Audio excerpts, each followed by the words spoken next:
Greetings, beautiful mutants. This is Mark Mothersbaugh, and you are watching the Boys Podcast. Perfect. Can't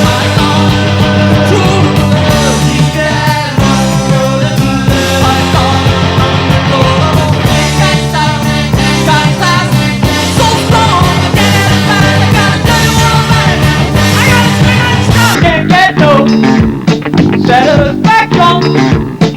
I can't get me no satisfaction. And I try, and I try, and I try. She's just a girl, she's just a girl, the girl you want. She's just a girl, she's just a girl, the girl you want. Give the pass a slip, break your mama's back when something's going wrong. Go forward, whip it good. When a good time turns around, you will never live it down. Give the pass a slip, break your mama's back before the cream sets out too long. Into shape, shape it, get straight, move ahead. Try to get through being cool. Spank the pain who tries to drive you nuts, so no trace can be found. Working in a coal mine, I like to slip down. Working in a coal mine, going down, down. Working in a coal mine, about to slip down. 5 o'clock in the morning, I'm up there for the sun. Hey Jared, where's that coal mine? To an episode of the Boys Podcast. My guest today is a singer, songwriter, keyboardist, and co-founder of the iconic band Devo. Some of their albums include Freedom of Choice, New Traditionalists, Oh No, It's Devo, Shout, and many more. Some of their songs include Girl You Want, my personal favorite, you guys, by the way, Whip It, Through Being Cool, Beautiful World, Time Out for Fun, as well as covering I Can't Get No Satisfaction, Working in a Coal Mine, and many more. He's also a composer for projects like PB's Playhouse, Rugrats, Regular Show, Close Enough, and many more. So welcome the man, the myth, the legendary spud himself, Mark Boogie Boy Mothersbaugh. Welcome. Wow, that was a great intro. I should take you with me everywhere. Thank you. So, Mark, how you doing? How's Mark's? How you doing? How you been doing, Mark?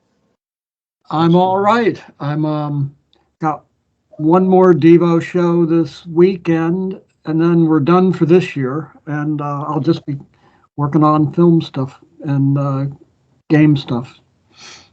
Wow, that's really cool. And it's like this is like your 50 years of. Wow, you know what I mean? That's crazy. That's really cool. First 50 are gone. Next 50 up. Next 50 we're starting. Yeah. Awesome. That's really cool.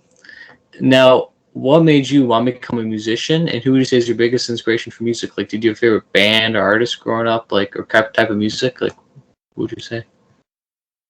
I'll tell you, Joe. When I was a kid, I was legally blind and didn't know it till I was already done with second grade, and they were watching me hold paper this close to my face so I could read a book, and they said, "Oh, maybe you should get an eye test. Did you ever have one?" And I was like, "What's an eye test?" And so they found out I couldn't see and I needed glasses, and so it was corrected.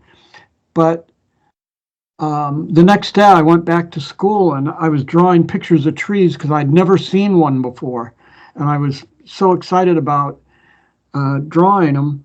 And my teacher, who had been she'd been like making me stand in the corner for not paying what she thought I wasn't paying attention, but she'd say things to me like, okay, add up the numbers on the board. And I'd go, what's a board? And all the kids would laugh. She'd go, all right, Smark. I go stand up and I go, how do they know the right answers? You know? And then I got glasses and everything changed.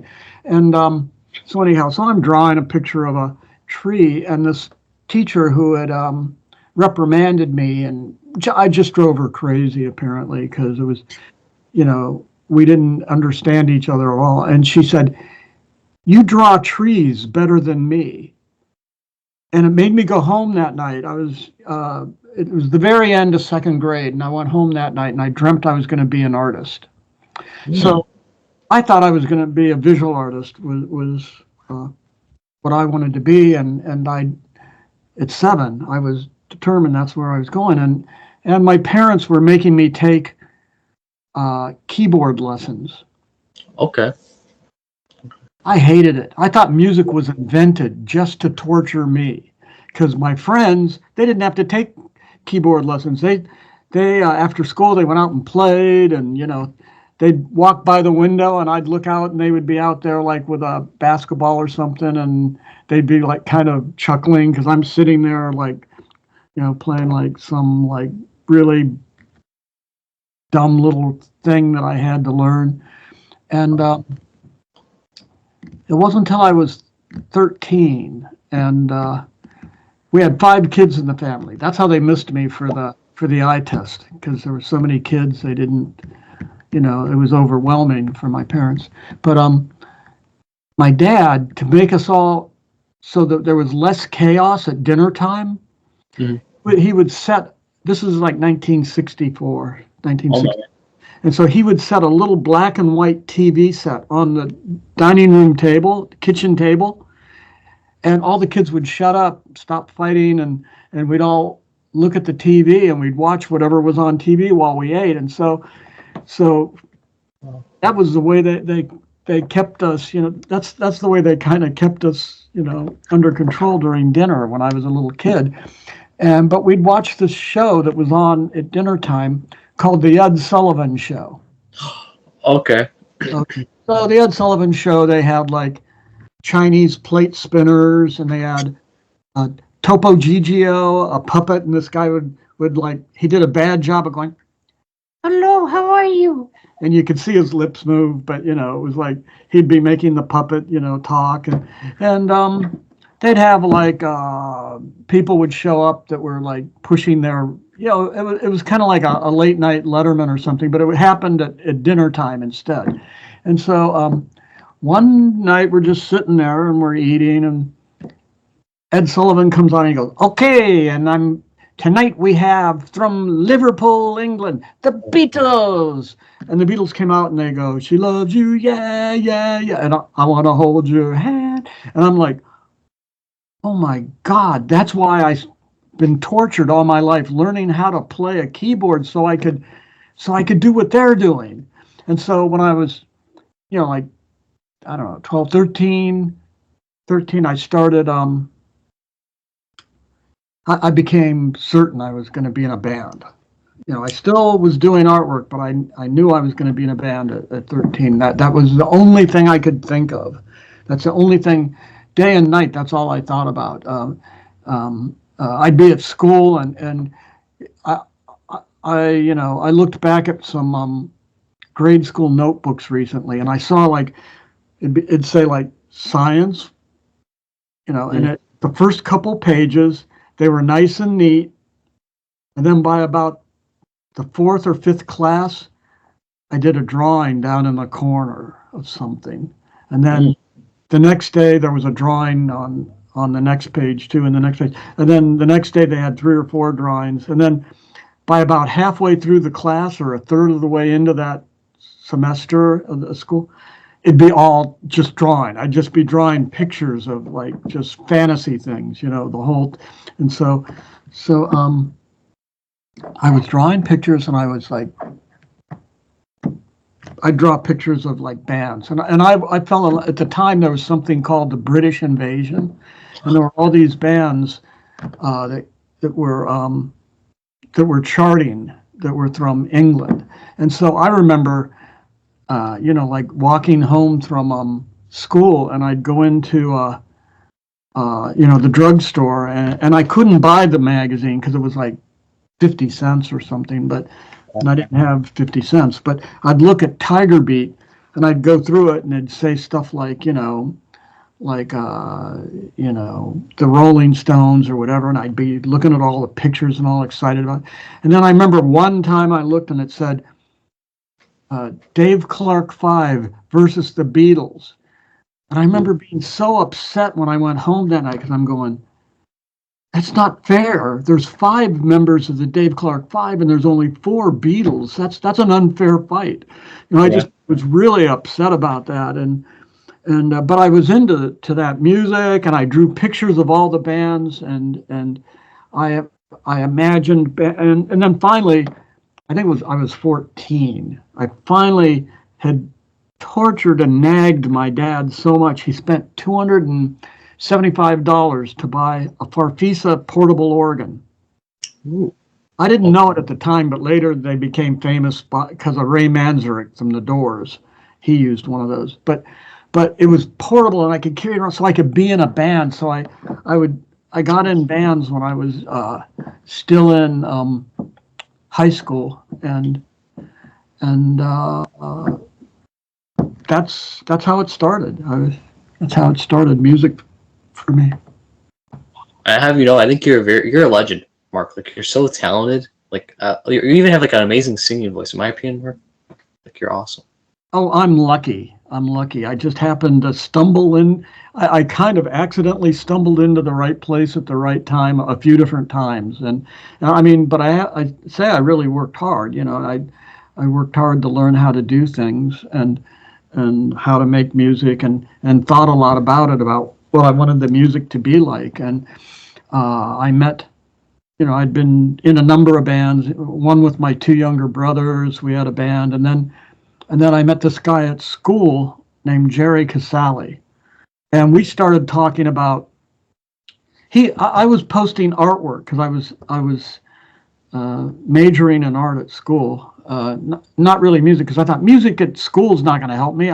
That's not how you learn how to play rock and roll or how you play, you know, music. That's only for if you're doing old style music, you need school. So I was taking art classes, and I thought I got into printmaking, and there was no computers back then for people, you know, but the idea of printing, I could wait till school was out at 3:30, and all the kids would run off to their, you know, whatever they did after school for fun. And then I stayed in the art department all night.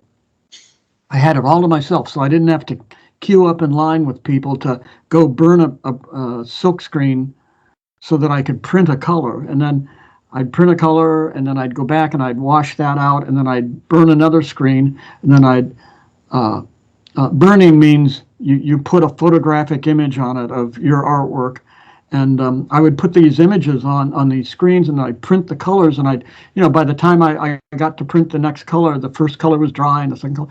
And so by about 2 a.m, I'd have, like 4 colors down on paper. And because of my vision being so bad, I mean, even though it was correctable, I had like fisheye lens vision, so I had a hard time with perspective on bigger things. So I did artwork small, and I would print things like sticker size, and I printed on stickers, and I printed on decals, and I'd go home and I'd be so excited, like at 2 a.m, walking to my car, I'd stop by, and I'd go, oh, I know who that guy is.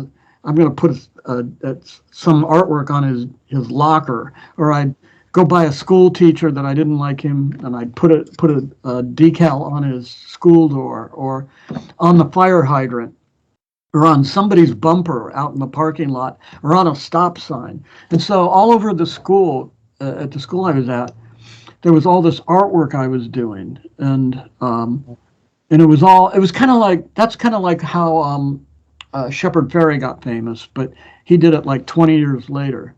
He did it in the 80s, and this is back in the 60s, and there was no such thing as graffiti art or paste up at the time, post art at the time, and that's what I was doing. And one day I'm at school, and this older student came up to me, and he goes, "Hey, are you the guy that's putting up pictures of astronauts holding potatoes standing on the moon all over campus?" I go, "Yeah, what of it?" And he goes, "What do potatoes mean to you?" And we started talking about potatoes, and he had this whole thing about potatoes. I think of potatoes, they're like the proletariat of the vegetable kingdom. I mean, there's beautiful eggplants and tall asparagus, and there's all sorts of handsome looking vegetables, but potatoes are dirty, and they're misshapen, and they live underground, but they've got eyes all around, so they see everything, so they know what's going on, but they're just the lowly potato. But the potato is also, of all of the vegetables, it's the one most people eat.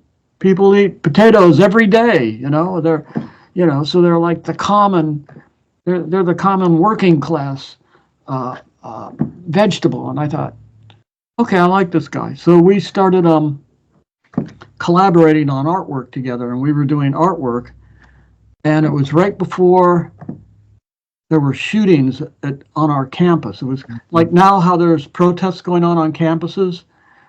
We were doing that back in the late 60s, early 70s, and but we were protesting the war in Vietnam. I remember thinking, I can't think of a single Vietnamese person I would want to kill. I don't want to kill any Vietnamese, and I don't want people killing them in my name.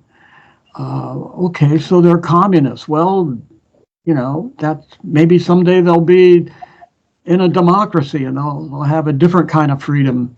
And but I don't want to kill them. And so we protested the war in Vietnam, and I thought what I had to say, and we all thought at that time period, kids thought what we have to say makes a difference. But then found out that, like the governor of Ohio, he just got really irritated with the protests going on after a couple days, and he let the National Guard shoot students, and they shot like 30 some kids got wounded that on May 4th in 1970, and 4 of them got killed, and so they shut our school down. And when that happened, Jerry started coming over to where I lived, and I had music equipment in the basement because I was going to be in a band. That's the only thing I could think about that I wanted to be. And he came over, and he had a bass guitar, and we started playing music together, and we were like, what's happening in the world? What is going on? Why would they shoot students for disagreeing with the United States being in Vietnam? Why would they shoot people for that? We thought that was shocking and really upsetting. And I remember we were thinking, things aren't going up, things are coming down. This isn't evolution, this is de-evolution.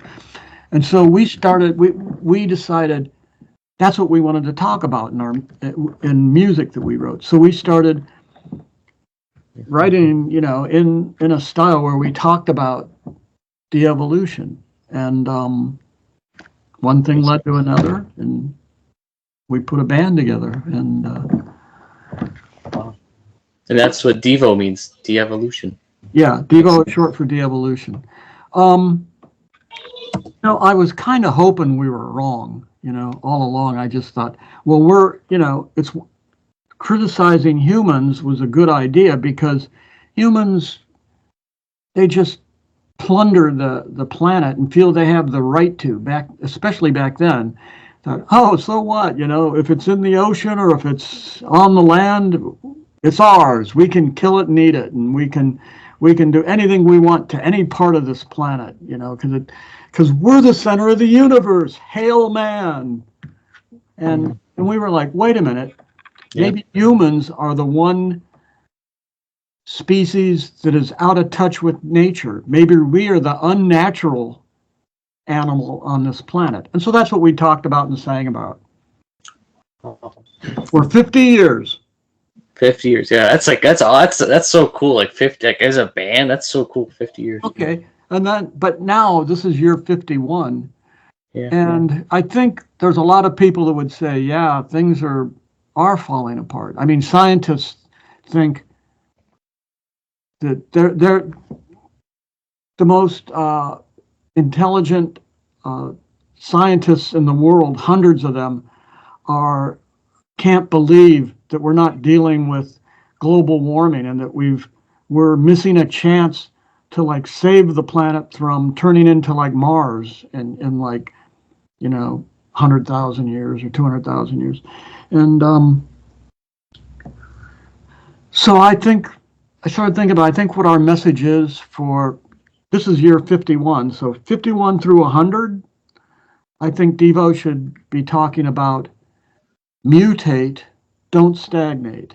You know, it's like, I don't think humans could ever go back to being natural in a way where we could give up our cell phones or our computers. I mean, my kids, when we had the power out at our house for a day, they were already kind of nervous and antsy after about 2 or 3 hours of not having Wi-Fi, or internet. I mean, they were like totally like, what are we going to do? We don't have any internet. And so I don't know if we can ever go back to living off the land, or humans, being like Indians again, or some more natural version of humans. I think what we have to do is we just have to go, okay, we are the unnatural species, but we're going to mutate. We're not going to stagnate. We're not going to just let the world fall apart. We're going to change into something better, and we're going to do changes to the world that will protect it, and will protect the rest of the planet, and keep this planet going for another couple million years. Sure. Or until we get really tired of it and want to go somewhere else and check it out. Now, can you talk to me about the songwriting process of Whip It and Girl You Want? Okay. You don't mind? Girl, if you're curious, of Girl You Want is my favorite song by you guys. I love that song. It's so catchy. I'm sorry. Okay. Which one you want me to talk about first? You just say you're the legend. Let's talk about Girl You Want, since that's the one you like. Devo were, by the year that we did Girl You Want, that was our third album, Freedom of Choice, and 1980. so we had already been on world tours, and we would tour the world and play all these places. And I loved to I was in a different city every day, and we didn't have sound check till 1 or 2. So if I got up in the morning, I could walk around Glasgow or Paris or Barcelona, wherever, and see the city before I had to start work at 2 in the afternoon or something, and I used to be fascinated with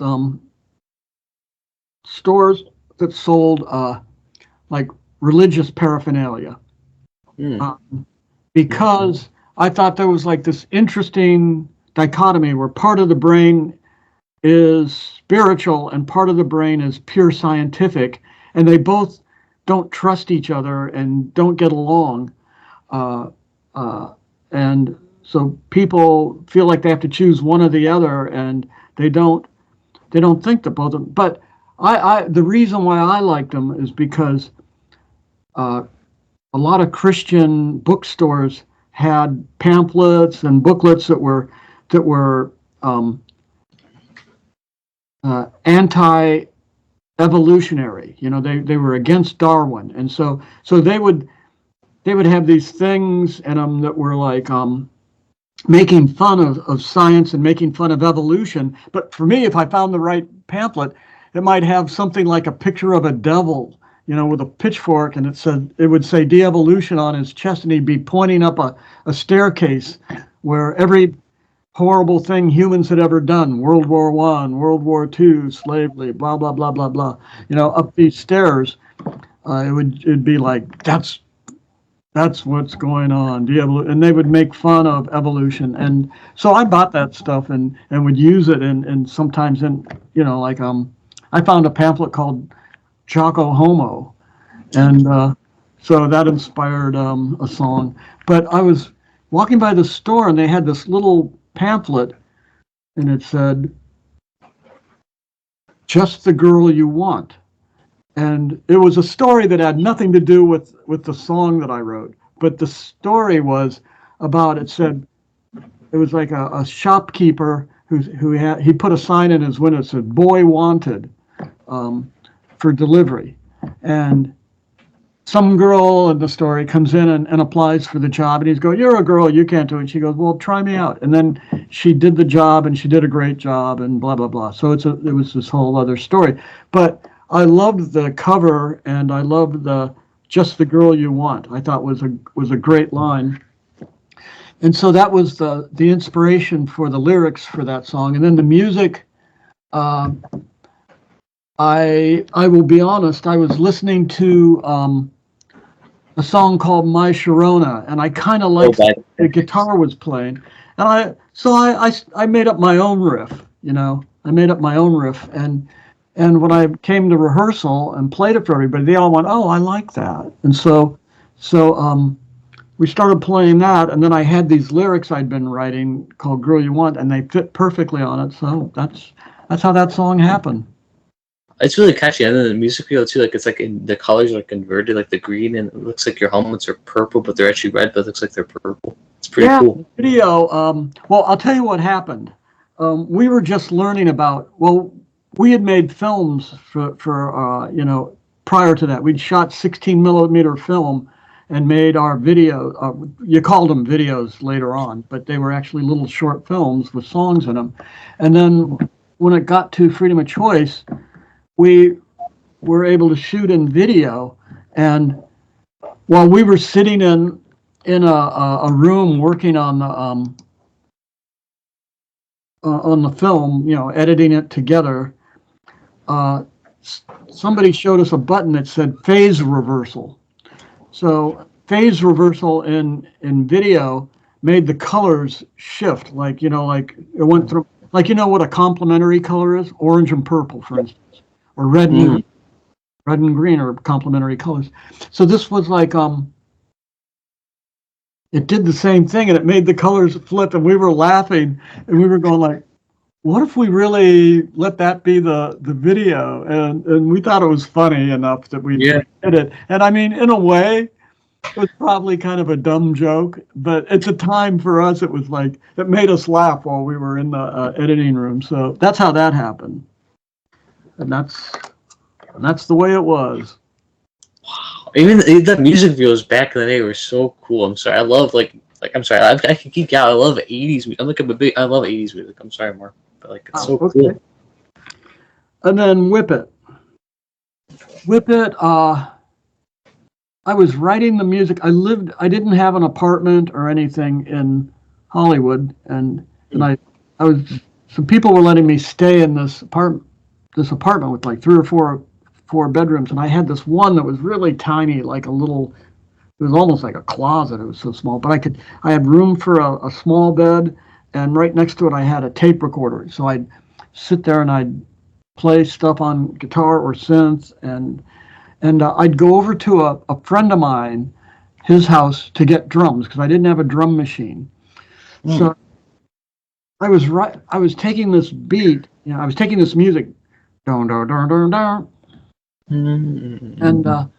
and I walked over to my friend's house with a tape recorder because he was in a band called the Captain Beefheart Band. They were really cool. They were total arty weirdos. And then his roommate, who he rented the house with, was Gina, who was the drummer for the Go-Go's at the time. So this was like 1979. Oh, okay. So I would go over there, and I'd tell him what I wanted for a beat, and he would play it for me. And then I'd record it for like 4 or 5 minutes, and then I walked back to my place, and I'd put it on the tape machine, and I'd play parts over top of it to write a song. And so I forget what I called the song originally. I had some lyrics I wrote for it, but when I got to the studio and played it for everybody, they all started playing and adding parts. And then Jerry came up with an idea for lyrics. He came up with the Whip It lyrics, and we all liked them. It was at the time we were thinking of the lyrics is that we had a president named Jimmy Carter at the time, and people liked him in the U.S., but in Europe and other places around the world, they thought his foreign policy wasn't very good. And so they would tell us that. We'd be places and go, we like America, but we don't like your president. We think his foreign policies are terrible. And we were like, oh. So he was running for president again. And so we wrote a song. So Whip It, we were thinking of Whip It as being, like kind of like, you can do it, Jimmy Carter. You can pull it together and win again. He didn't. He lost to Ronald Reagan. But that was our first thoughts about it. But as we lived with the song, and I started realizing that Jerry had written something lyrically that reminded us of Thomas Pynchon. I don't know if you know that writer. He's a sci-fi writer. Okay, that's sci-fi. That makes sense. He's a very interesting writer, and we thought it sounded like because he would have these characters in his book, like there'd be like this very deep story about political intrigue or something. But then, while you're into that, a character would look out the window and he'd see two kids playing outside, and in the book he'd put a whole little kid's nursery song he made up in the book, and then it would go back into the heavy, weird political stuff, and we kind of liked that. We kind of liked that he injected this kind of lowbrow poetry into a highbrow story, and we felt like Whip It had something to do with that. And Girl You Want, actually, Warner Brothers thought that was going to be our first single. Well, it was our first single. They liked that song. It was their favorite song. But it didn't really go very high in the charts. I think it went into the top 40, but that was about it. And then there was somebody down in Florida who he picked songs to put in discos. I mean, I don't know. I don't know if they do anything like that at all anymore or not. But this guy, Cal Rudman, he decided he liked Whip It and thought it was a good dance tune. And so that's what happened. I mean, we thought Devo had nothing to do with discos or anything like that. And then that's how we got radio play. It was because of Whip It, which was kind of ironic, because to me, Whip It was not from the same world as the songs that I liked better, and the more hardcore art songs. And so, but I thought, well, it would work as a lure to get people to come in and listen to it. And if people listen to Whip It, then they might listen to Freedom of Choice. And then at the end, it goes, freedom of choice is what you got. Freedom thrum choice is what you want. And maybe some kid would go, what did they mean by that? And then they would start thinking about what that meant. And so we thought, well, that's the benefit of Whip It, it's kind of a song to lure people in. That's really cool. And it's catchy, Whip It too, like the dun, dun, dun, like you said, like the you know what I'm talking about? It's like so catchy. Like even that music video too is like, wow. Like you guys were in your, I don't know what that is, like the black fabric and the you know what I'm talking about? Yeah, we were kind of dressed like Vietnamese boat people or something. We didn't look like rockers, that's for sure. And then there were these hot alpha kids that were like watching, drinking beer and flirting and making fun, and it was kind of like life in America, from Devo's point of view. Oh. Now, what is your favorite and least favorite Devo song and album? Can you choose two? Okay, you could ask me on different days, and it would be different songs, to be honest with you, and it could be different records too. Because sometimes I'll hear something and I'll remember why we did it, or I'll remember somewhere we did it, and it'll make me, oh yeah, I love that, and other times it'll be it'll be another song. But I think most consistently for me would be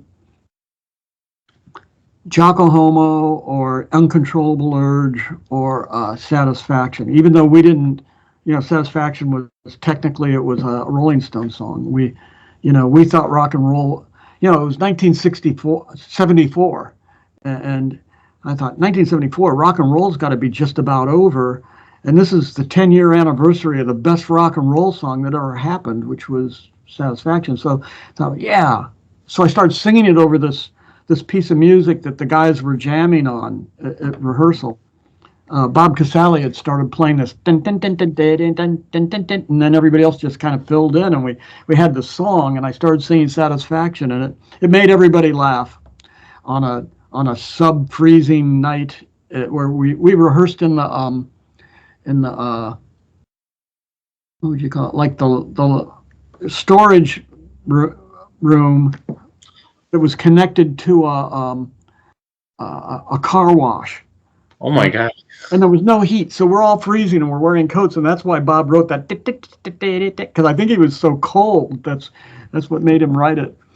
But anyhow, so those, I mean, and it changes. I mean, it could be other albums, but those three I just happen to like a lot because they were written before we had a record deal. And it was kind of more pure art, because once we signed with Warner Brothers, we did it because we thought, well, the only way for us to survive is going to be through Subversion. You know, we have to enter the mainstream like a Madison Avenue ad. You know, like Madison Avenue, they, you know, I remember I was painting an apartment, and you know, I'm painting the ceiling in an apartment, you know, like 1974, 73 or something. And there's a song playing, and it's Pachelbel's Canon. I don't know if you know that piece of music. It's beautiful. It's a beautiful piece of music. But the music's playing, and all of a sudden, lyrics come in, and it's, hold the pickles, hold the lettuce, special orders don't upset us. All we ask is that you let us serve it your way. Have it your way at Burger King. And at the time, okay, so at the time, it's a long time, way long before you were born. This is at the time, McDonald's was big, and Burger King was tiny. But because of this campaign, it was so successful, they started doing different versions of the same song. They had like a country western one that went dong dong dong bong da bong da bong bong bong, hold the pickles, hold the lettuce, and they had a jazzy one, and then they had one that sounded like the Singing Nun, where they had all these like women singing and one acoustic guitar going hold the, and they had a heavy metal version of it, and the stock for Burger King went,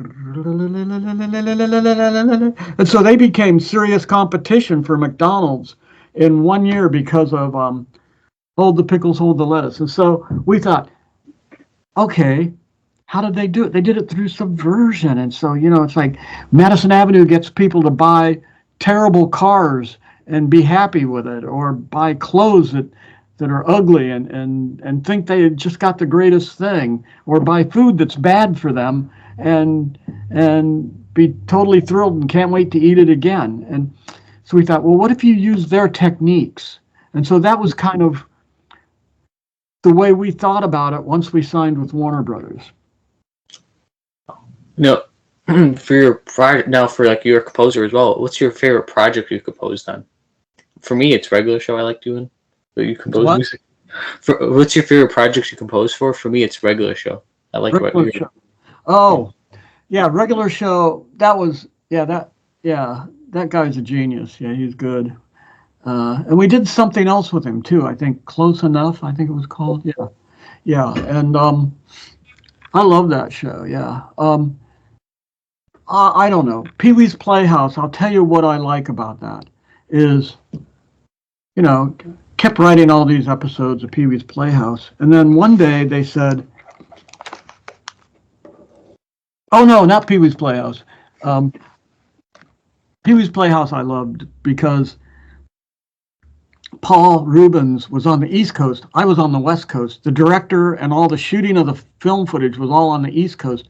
So they would send me a film on Monday. On Tuesday, I would write an album's worth of material for it. On Wednesday, I'd record it. On Thursday, we didn't have the internet back then, so I would take the tape of it and I would express mail it to to New York. Friday, they would cut the music into the show. Saturday, we watched it on TV. And then Monday, we started all over again with another film. And it was like, I'm getting to write an album a week, And before that, we were doing one album a year because, it takes 3 or 4 months to write an album. And then you got to record it for a few weeks. Then you rehearse for a live show. And Jerry and me would make up a live show and come up with costumes. And we'd make up a promo video to go with it. And then we go on tour for 6 months. So it'd be a year before you came back and wrote 12 more songs. But this was like every week. And so I was like, oh my gosh, I love this job. I love getting to write new music every week. That was amazing. I mean, and albums were, and so that's why I loved Pee-wee's Playhouse, for that reason. My other favorite show was probably Rugrats, and the reason is because I was just sitting, in my house with a couple keyboards, and I was writing music, and I would give them new music every week. And after a year or two, they said, we're going to do a feature film. I go, you're doing a feature film on Rugrats? And they go, yeah. I go, well, how can you do that? It's just this little show on Nickelodeon. And they go, you don't understand. This show has been translated into 65 languages. And because of satellite, which was brand new at the time, they go, it's broadcast all over the world. They said they did a study and found out that Rugrats, more people in the world know who Rugrats are than know who Mickey Mouse or Donald Duck are. They said it's the most recognized cartoon characters in the whole world. So the guys, the man and woman that created the show, Klasky Chupo, they said they wanted me to score the film, and when they went to Paramount, but Paramount said, oh, no. This guy's never written anything for an orchestra. We can't use him. You need to have a different guy. And they go, no, he's written all the music for the show. You have to let him score it. And Nickelodeon, it was like their first feature film, so they didn't even know that it was dangerous to have me score a film if I've never worked with an orchestra before. And so I started writing, but I talked to my friends. I figured out that I needed orchestrators to come in, and I learned how to. I was on a crash course. I learned how to score for an orchestra, because the orchestrators, I'd write a piece of music on synth instruments, and chintzy synth strings and horns and woodwinds and stuff back then, and they go, okay, this is a great piece of music, Mark, and it fits the picture, but your flute line, the way you wrote it, it turns into a piccolo line halfway through it, up in the high notes. So we need to write for both a flute and a piccolo for that line. And I go, oh, thank you. And I say, go ahead and do it. So they would break it in half, and they would do that stuff for me. So I just got to keep writing music on my synths, and then my orchestrators would turn it into orchestrations for the orchestra. And luckily, we got to England. The recording went great. Bob Casale was my engineer, and I brought him with me. And Paramount was being really crappy about it the whole time. But because the film did so good, it's like that's how they decide if you did a good job or not, is if your film sells. And the film did great. It was a big release for Nickelodeon. So then I ended up doing their next 2 films also, and I started scoring movies as opposed to just doing TV shows. So Rugrats helped me get over the hurdle of the catch-22 of, but you've never worked with an orchestra before. So I found out you don't need to have worked with one before, actually. There are people that can help you do that. And so now I write for orchestra, like that's what I'll be doing later today. And I like that. So but those 2 shows played a lot. And then there's people I got to work with that were like artists, which was great. Like people like Wes Anderson, an amazing director. And I did all his early films, and I created his sound for him. And Taika Waititi, who did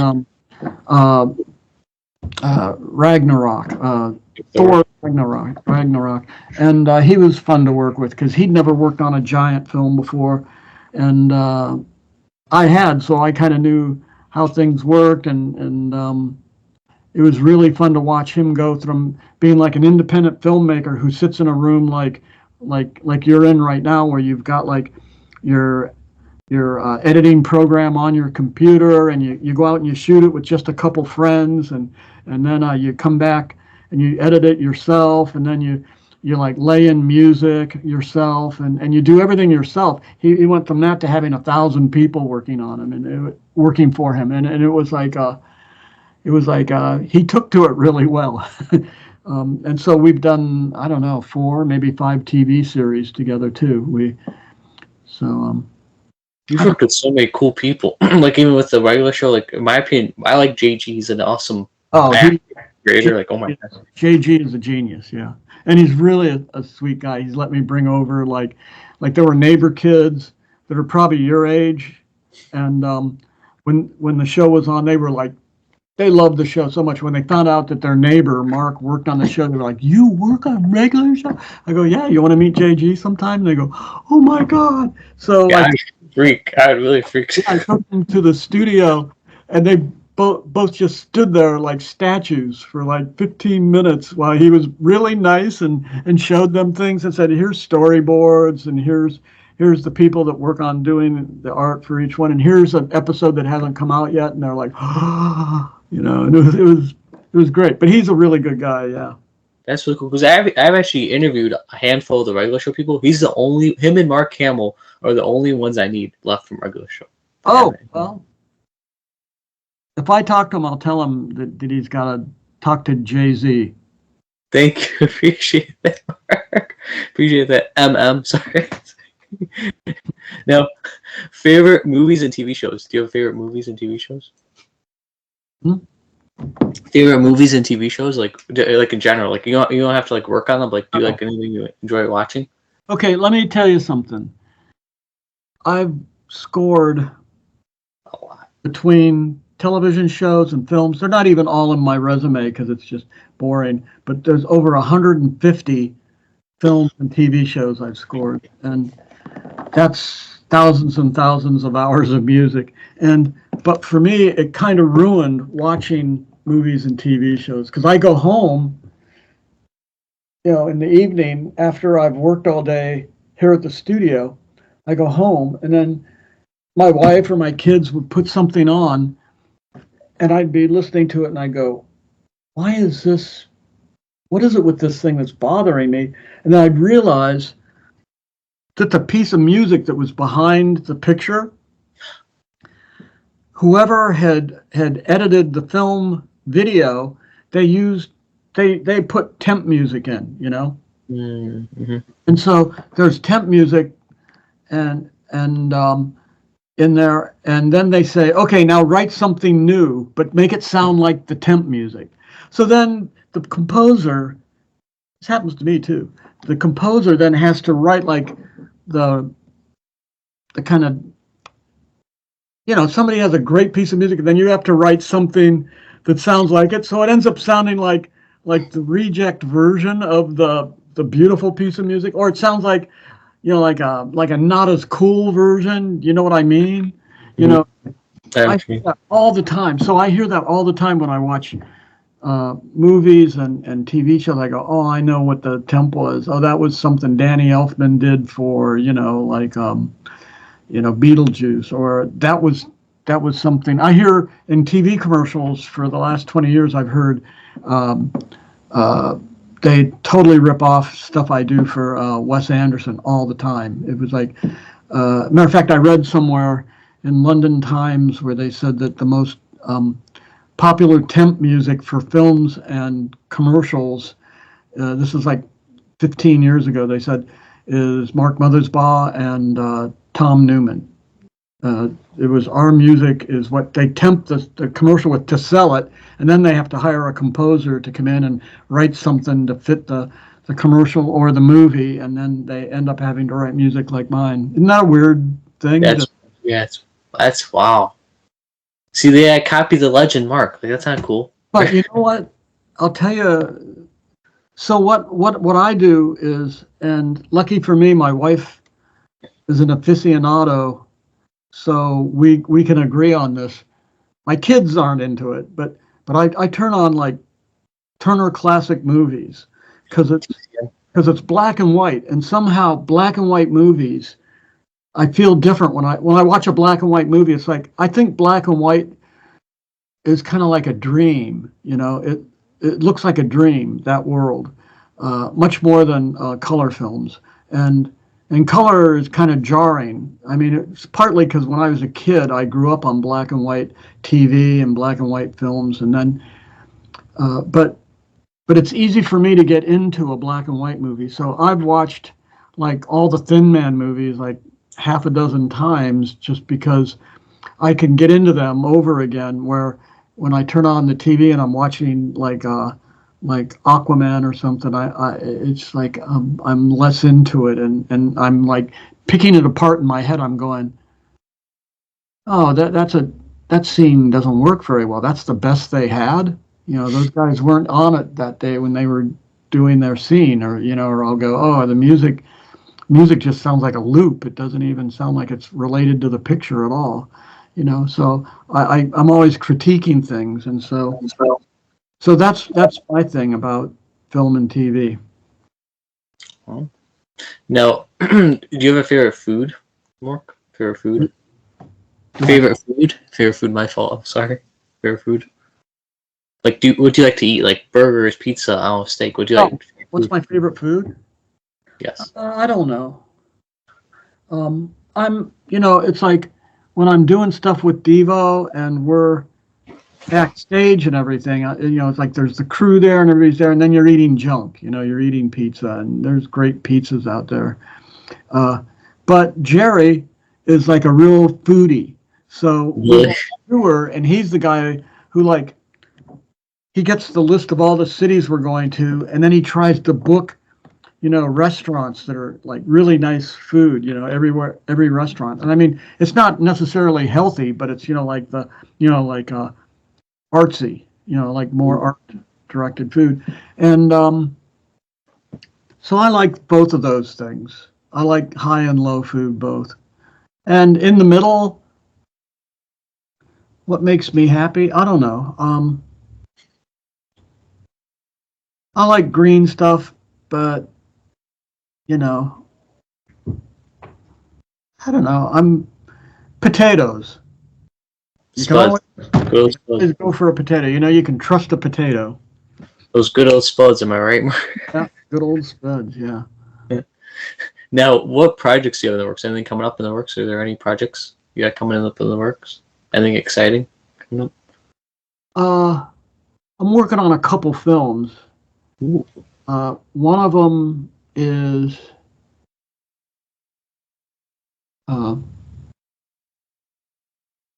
Venom 3. Oh, the new one that's coming out, I think in 2025, I want to say. It's coming out. I don't know when it'll come out, if it'll be this year or next year, but it's the best of the three. And the story is really good, and Tom Hardy, who plays Ed, Venom, guy in the film, and he also plays Venom, and he's got it really done. It's really funny. He writes him and the woman who's directing this. They're the writers for all three films, and she's finally got permission to direct on the third one, and it is definitely going to be the best of the three, and it'll make you cry before the film's over. That's all I'm going to tell you. And she told me, she said, Mark, make sure whatever music you write here, make sure you make everybody cry. I go, it'll be easy. I love that. So that's one film, and then there's and I think I'll be recording that in LA because they shot a bunch of the footage in Las Vegas. There's union rules where if you shoot it in the U.S., you have to record in the U.S., stuff like that. You have to do a lot of stuff. So it's like I'll be recording in LA. There's good studios here, and some of the best musicians in the whole world are here. The other one I'm doing at the same time. It's called Minecraft, and it's got Jack Black and some other people that everybody knows. Aquaman, as a matter of fact, right? Yeah. Jason Momoa. Yep. Yeah, and I just saw a really rough cut of the first 3 reels this morning, right before you and I got on our call, and it's kind of interesting because it's part live action, mixed in with animation. So I think people are going to like it. That's really cool. See, I personally play the video game, so that's really cool. That's really cool. Yeah. It's a good game, and then I'm just finishing a game now. I think it's called Striking Distance, and it's I took the job because they said, well, they played me a demo of what it was going to look like, and then there was these young guys. They didn't know who I was really, and they're like, well, we want it to be all punk rock, the score. Can you write that kind of music?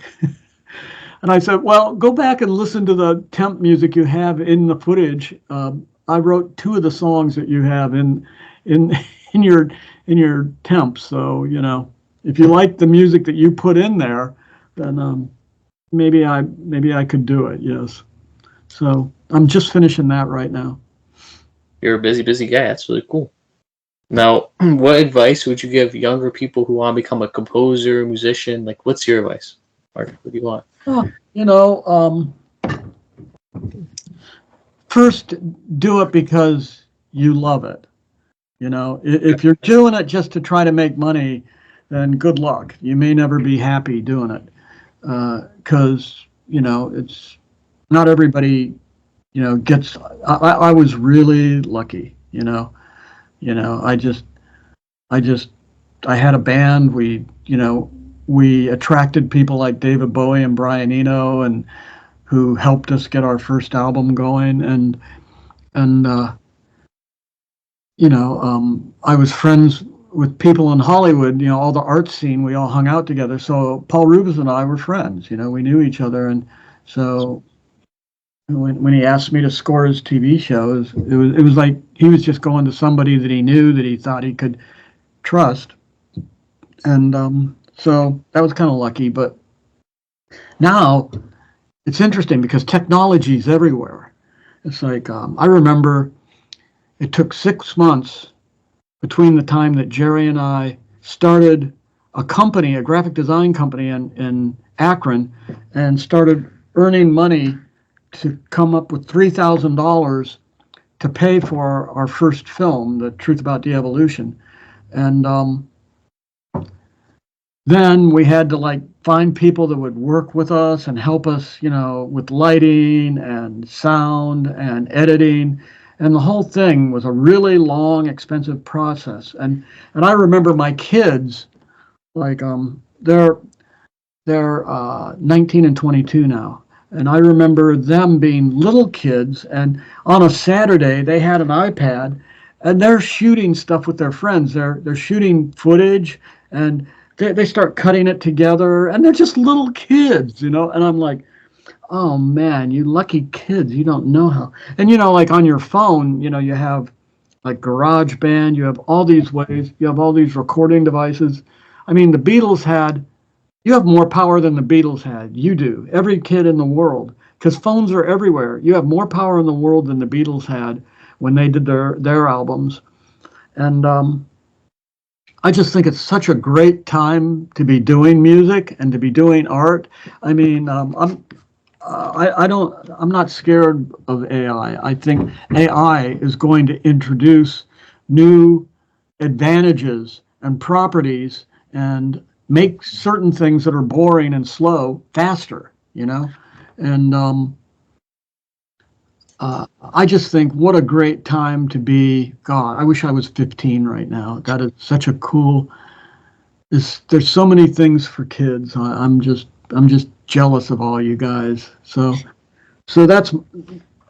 that's my feeling about it. I think, and as far as if I was a kid, what I would do. You don't have to live in LA or Bombay, where they probably make more movies than anywhere else in the world in Bombay. but you don't have to be there.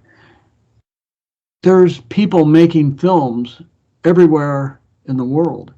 And I would go to, if I was like 18 or something and I wanted to get into film scoring, I would go find out who's scoring films in high school and college right now in my neighborhood, and go say, hey, I'll provide you with free music because I know it's expensive to make a film. It's not that expensive anymore, but I mean, it's just money. It's money to make a film. So I'll give you free music if you let me score your film. And then I would do everything I could to make the music so darn good that even if the film is a flop, even if the film isn't very good, that people go, okay, well, the film wasn't very good, but you should have heard the music that was with it. It's amazing. And I would do that. I would just work really hard on it. I wouldn't like do a half, like a wishy-washy job on it. I would like double down and like really make sure and write the music and then go, what's another way to think about it? Because I did that with all my projects when I was younger, and even now sometimes I'll like score a film and then I'll go, oh, it's over. I love this film. Well, let's start at the beginning and do it again, and I'll write a totally different score for it. And sometimes it's better the second time. Sometimes you find things that you go, oh, I'm glad I did that because there's some. And I would just. I would tell people just to be really committed to it if you're going to do it. If that's really something you want to do, or if it's just a fun thing you want to do, then just not worry about it and just do a fun thing, But if it's something where you would really like to do that all your life, then be, committed to it. And because really the difference between, and you find that this on everything in life, sports, everywhere. The difference between doing something, like look at the time differences on who wins the gold medal at the Olympics. Sometimes it's like 1/100th of a second, It's like they're so close. They're all there together, but one person gets to be the winner, and it's like for something so small that if that other person would have just one more step harder than they did, if they were just that much more focused on what they were doing and took one step, further. And same with music or art or anything, it's everything's the same way. It could be the difference between being, just somebody that's in the business and then somebody that's really written great stuff or has done the best stuff, So I just say be, just really be committed to it if you really want that to be something that you do. Same with songs. It's like just be really committed to what you're doing. I like that. Now, would you be willing in the future, when you got more time to come back on for a part 2, answer some fan questions like Devo fans, other fans from like the Rugrats and all that stuff? Would you be in the future? Yes, but I charge $1 a question. I'm kidding. I know you're messed up. No, I pay $1 a question. No, if it's a good question, I'll pay the $1. Now, before I ask you my last 2 questions, Mark, do you have any questions? Do I have any questions? Yes. Anything you want to know? Yeah. How did you collect all those Devo dolls? Oh, the Funko Pops? Yeah. Oh, well, just kept an eye out for it. And then who's holding the cross over on the left? And for me, it's there. Who's holding the cross over there on the lower level? Where at? I'm missing something. Where at? Look backwards on the shelf, on the other end of the shelf. Maybe it's your right. Whatever. Nope, other direction. Your left. Far left. Right here? Okay, I see a cross, and it looks like somebody's holding a cross. Oh, it's just a cross and it's for when my grandma passed away. I put like a little card to remember my grandma. I'm sorry. Thank you. Okay, Granny. That's good for Granny. I like that. Okay, because I mean, it's like you got, you have different icons mixed in there, so that's a compliment to Devo. And let's see, Just about admiring. as I can see. That's about as good as I can see from here. Do you like the collage? Do I like the what? The collage, like all Yeah. different The pictures. collage is excellent. Yeah, that's very good. I only have one eye, so I can't. I mean, only one eye. No, serious. I can only see. No, I'm like shocked you could like see all this. I don't know if you could see good. I don't know because people can't like no one ever like looks at the background. That's why I'm. Yeah, it looks pretty darn good. Thank What's you. the thing on the other side of the This? yeah, what's that? Oh, okay. So I interviewed a director. His name is Joe. He's the same name as me. He actually sent me his Director of the Year award. Keep. Joe Zito sent you his director award? Yeah. Does that mean I have to send stuff to Mark Mothersbaugh, wherever he is? I don't think there's any other Mark Mothersbaughs. I've never heard of another Mark Mothersbaugh. There might be, but. And then this is just the football, just to have as a piggy bank, and then that's just the name of my podcast. So my name Joey Z. This is the Funko Pop. What's the white thing? This? Yeah, what's that? Oh, it's my name, Joey or Joseph. Z is for my last name, and then the name of the podcast. And then above that, because I don't know if you can see, that's some CDs by Devo. Okay, yes, I see that. Yeah. Okay. Do you like it, Mark? Do you like the background? Not bad. It's better than mine. Mine's like really. It looks like I'm sitting in a waiting room or something. Who's the doctor, Sam? It's like I changed the back wall and those seats. It'd been the same thing for almost 30 years in this room, and I just wrote music every day. And then a few years ago, this gray stuff on the wall is material, and it really helped dampen the sound in here. I wish I would have done it a long time ago, but the chairs I don't like. They're like, you sit on them and you're like, those benches, they're like, it's like I watch people sitting back there and they look uncomfortable. It's like I should have had long ones so that they could go like that. You know? How can you do that? I get nervous. I feel nervous you're gonna fall over, Mark. I'm sorry. I can't do it. Oh, yeah, that's what's your room's cooler looking than mine. Thank you. I appreciate it. And then these are football helmets that spell I don't know if you know that spell NIU because my dad went to NIU. Oh, that's what these football helmets are. Cool, man. Yeah. Let's see. This will probably end our thing, but let me show you. Like, see that screen? That's the. Yes. That's the what do they call it? It's the wallpaper for but normally up there I have a movie and I'm watching it so I can write music. And then down here there's my keyboard and computer. So that's what I do.